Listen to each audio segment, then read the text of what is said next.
Hello साथियों, नमस्कार। स्वागत है सभी का आपके अपने YouTube चैनल एग्जाम वाला गुरु में। दोस्तों, आज हम आपके लिए लेकर हाजिर हैं यूपी टेट के लिए बाल विकास के प्रैक्टिस सेट। जो बाल विकास एवं शिक्षा शास्त्र होता है आपका, जो आप सीडीपी बोल देते हो, वो उसी के संबंध में हमारी ये क्लास चलती है। उसी सब्जेक्ट का हम प्रैक्टिस सेट आपके लिए डेली लेकर आते रहते हैं यहाँ पर। उसी श्रृंखला में आज की हमारी ये क्लास है। तो क्लास बहुत ही इंपॉर्टेंट होने वाली है, क्योंकि सभी प्रीवियस ईयर क्वेश्चंस और एक्सपेक्टेड क्वेश्चंस उन सभी को हम आपके साथ डेली डिस्कस करते हैं। तो चलिए आज की क्लास को शुरू करते हैं।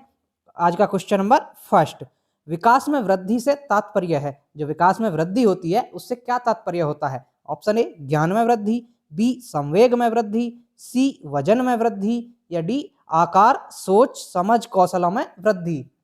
तो देखिए, विकास में वृद्धि का मतलब यही होगा, ऑप्शन नंबर डी में जो लिखा है आकार, आपका आकार, सोच, समझ, जो ये कौशल होते हैं इस तरह के, इन सभी कौशलों में आपकी जो वृद्धि होगी वो विकास में वृद्धि का अर्थ देगा। विकास में वृद्धि का सही अर्थ है आकार, आपका आकार, और आपकी सोच जो है आप किस तरह से सोचते हैं उसमें वृद्धि, जो आपके समझ कौशल हैं, आपकी समझ विकसित हो रही है नहीं हो रही उसमें वृद्धि, ये सभी आपके विकास से वृद्धि के तात्पर्य हो जाएंगे। ऑप्शन आपका यहाँ पर बिल्कुल डी सही होगा।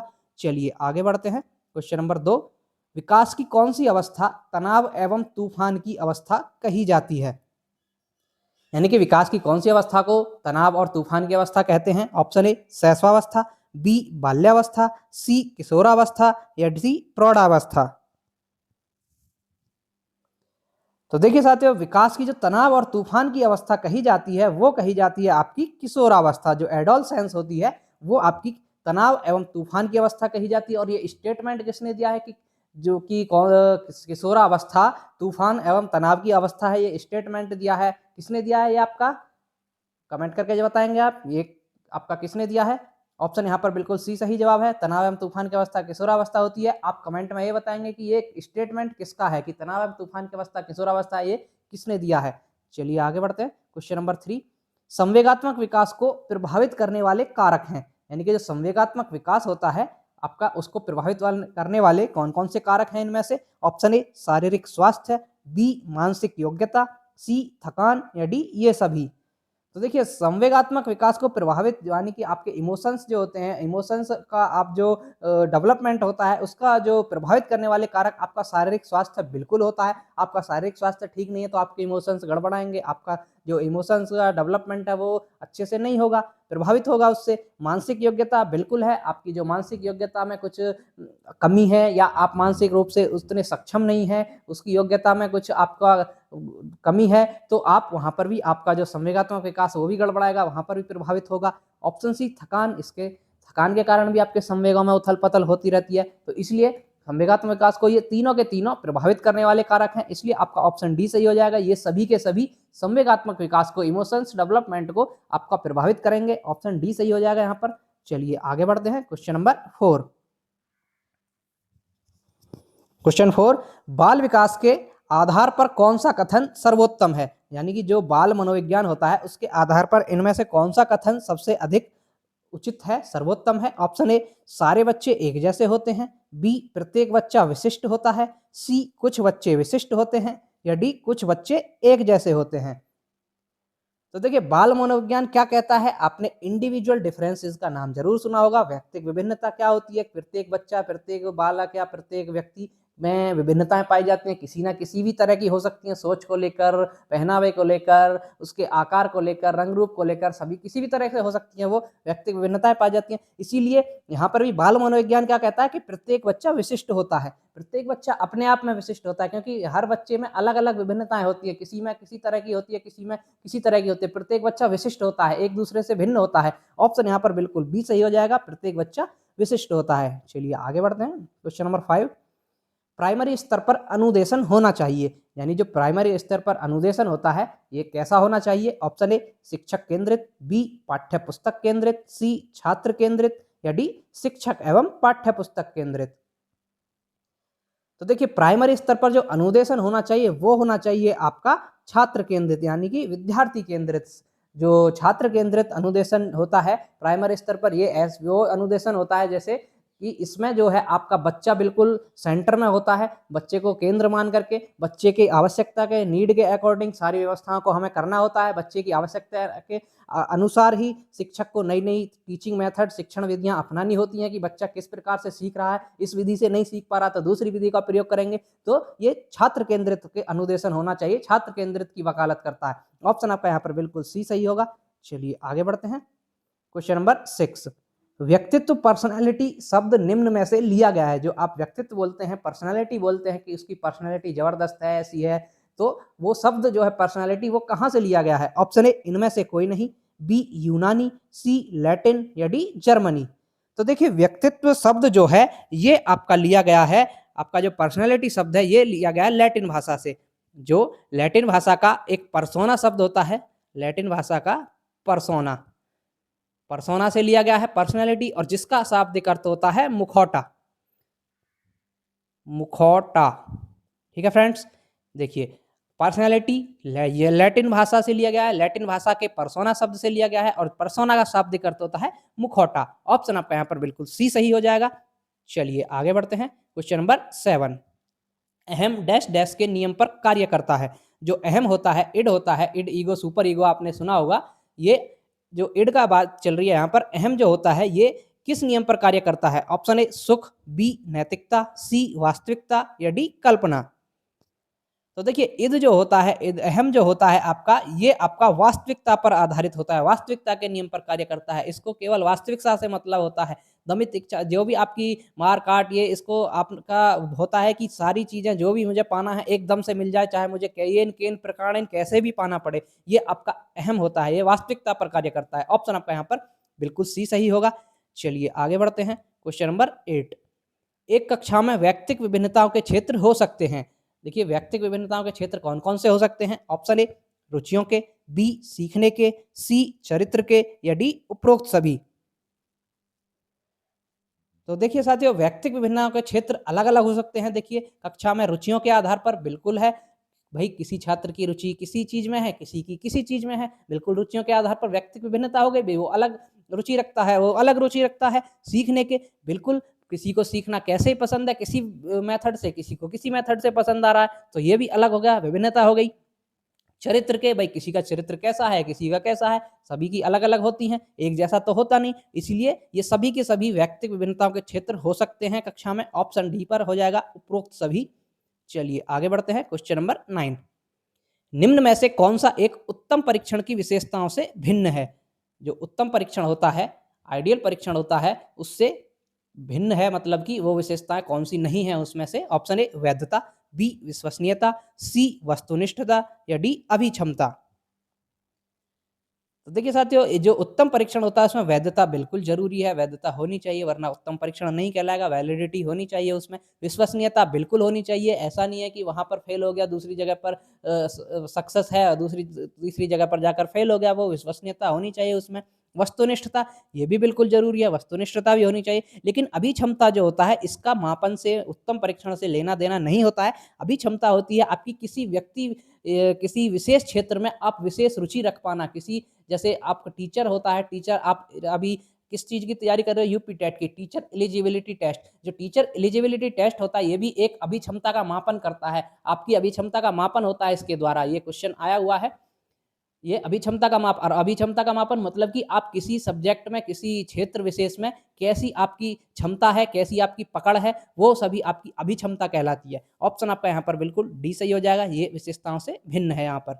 चलिए आगे बढ़ते हैं। क्वेश्चन नंबर 10, वर्तमान में निःशक्त बच्चों के लिए शिक्षा के लिए कहा गया है, यानी कि वर्तमान निःशक्त बच्चों के शिक्षा को एक वर्ड दिया गया है, वो क्या है? ऑप्शन ए समावेशी शिक्षा, बी विशेष शिक्षा, सी समेकित शिक्षा या डी कोई नहीं। तो साथियों यहाँ पर आपका बिल्कुल सही जवाब है ऑप्शन नंबर ए समावेशी शिक्षा। इंक्लूसिव एजुकेशन जो होती है, ये इंक्लूसिव एजुकेशन क्या होती है? इंक्लूसिव एजुकेशन होती है कि किसी भी तरह का बच्चा है, विशेष है या विशिष्ट है या दिव्यांग है या कोई भी प्रतिभाशाली है, सामान्य है, मंदबुद्धि है, सभी तरह के बच्चों को एक ही छत के नीचे एक ही शिक्षक द्वारा पढ़ाया जाना। विभिन्न विभिन्न मेथड से पढ़ा सकते हैं, भाई किसी की नीड कैसी समझता है, कोई कैसी समझता है, लेकिन एक ही छत के नीचे बिना किसी भेदभाव के एक ही समय पर जो शिक्षा दी जाती है वो आपकी समावेशी शिक्षा कहलाती है। ऑप्शन आपका यहाँ पर ए सही हो जाएगा। चलिए आगे बढ़ते हैं। क्वेश्चन नंबर 11, अधिगम अक्षमता का कारण होता है। जो अधिगम में अक्षमता आ जाती है कभी कभी, वो उसका क्या कारण होता है? ऑप्शन ए, समय से पूर्व जन्म, बी, मलेरिया, सी, कक्षा का माहौल, या डी, विकास संबंधी समस्याएं। तो देखिए, अधिगम अक्षमता का कारण होता है विकास संबंधी समस्याएं। ऑप्शन डी, विकास संबंधी समस्या। अधिगम अक्षमता होती है आपका जो बच्चे का विकास होता है, उस विकास से संबंधित कभी कभी जो समस्याएं आ जाती हैं वो अधिगम अक्षमता का कारण बनती हैं। यहाँ पर बिल्कुल डी सही हो जाएगा। चलिए आगे बढ़ते हैं। क्वेश्चन नंबर 12, सृजनात्मक की पहचान होती है, यानी कि सृजनात्मक कैसे होता है? ऑप्शन ए, पुराने व्यवहार से, बी, चित्रकला से, सी, संगीत से, या डी, नवीन परिणाम से। अब देखिए, सृजनात्मकता होती क्या है? सृजनात्मक वर्ड का अर्थ क्या होता है? सृजनात्मकता होती है किसी नए चीज को, नई आवश्यक आविष्कार, एक तरह से कि नए नए विचारों को लाना, नए नए आविष्कारों को लाना, तो नवीन परिणाम लाना। ऑप्शन डी है यहाँ पर। देखिए, नवीन परिणाम से, यानी कि किसी चीज को आप नवीन परिणाम लेके आए हैं, अपनी खुद की किसी का कॉपी नहीं किया है, आपका मौलिक अभिव्यक्ति होती है सृजनात्मकता में, खुद की आपकी बनाई हुई चीजें होती हैं। ऑप्शन आपका डी सही हो जाएगा, नवीन परिणाम से। चलिए आगे बढ़ते हैं। क्वेश्चन नंबर 13, बच्चे तब सर्वाधिक सृजनशील होते हैं जब वे किसी गतिविधि में भाग लेते हैं। यानी कि बच्चे कब, ऐसा यह पूछा आपसे, बच्चे कब सबसे सर्वाधिक जो सृजनशील होंगे, सृजनात्मक होंगे, कि जब वो किसी गतिविधि में कैसे भाग लेंगे? ऑप्शन ए, शिक्षक की डांट से बचने के लिए, बी, दूसरों के सामने अच्छा करने के दबाव में आकर, सी, अपनी रुचि से, या डी, पुरस्कार के लिए। तो देखिए, ऑप्शन ए क्या कह रहा है आपका? शिक्षक की डांट से बचने के लिए। भाई, शिक्षक की डांट से बचने के लिए उसने किसी गतिविधि में भाग तो ले लिया बच्चे ने, लेकिन वो सृजनशील होगा? बिल्कुल नहीं होगा, क्योंकि वो तो दबाव में आ रहा है। ऑप्शन बी, दूसरों के सामने अच्छा करने के दबाव में, ये भी बिल्कुल दबाव में आके करेगा, तो वो सृजनशील थोड़ी होगा। वो तो बस ऐसे ही फॉर्मेलिटीज करेगा पूरी, अपने कोई नई मौलिकता थोड़ी लाएगा, उसमें नवीन उत्पत्ति थोड़ी होगी विचारों की कोई। ऑप्शन सी आपका, अपनी रुचि से। जी हाँ, ये बिल्कुल सही होगा आपका, अपनी रुचि से। जब तक बच्चे की अपनी रुचि है, उसकी खुद की रुचि है, उसको खुद को भाग लेना है, अपनी इच्छा से, इच्छा अनुसार उसको भाग लेना है, तो वो बिल्कुल सृजनात्मक होगा। उसकी सृजनात्मकता बाहर निकल कर आएगी। वो नए नए विचारों को, नए नए इनोवेशंस करेगा, नए नए चीज़ों को अलग अलग तरीके से करके दिखाएगा, तो वो वहाँ पर सृजनशील हो जाएगा। ऑप्शन आपका बिल्कुल सी सही होगा यहाँ पर। चलिए आगे बढ़ते हैं। क्वेश्चन नंबर 14, निम्न में से कौन सा अधिगम का वक्र नहीं होता है? अब अधिगम का जो वक्र होता है वो इनमें से कौन सा नहीं होता है? ऑप्शन ए, नतोदर, बी, मिश्रित, सी, लंबवत, या डी, उन्नतोदर। तो देखिए, इसमें आपका सही जवाब होगा लंबवत। जो लंबवत होता है ये आपका अधिगम का वक्र कभी नहीं होता है। लंबवत देखिए ऐसा होता है, ये आपका लर्निंग का एक ग्राफ होगा। लंबवत आपका ये हो जाएगा कि बिल्कुल एक सीधी रेखा में जाना, जो कि किसी भी व्यक्ति या प्राणी के लिए संभव नहीं है कि हमेशा एक ही रेखा में आप सीखते चले जाएंगे। भाई, कभी तो उतार चढ़ाव आएगा। एक ही दिशा में, एक ही तरह से, एक ही उससे सीखते थोड़ी चले जाएंगे कि एक ही दिशा में बस सीखते, कभी कम ज्यादा नहीं होगा, बिल्कुल एक ही तरह से सीखते चले जाएंगे, ये तो संभव है ही नहीं। लंबवत तो हो ही नहीं सकता, ये आपका अधिगम का वक्र नहीं होता।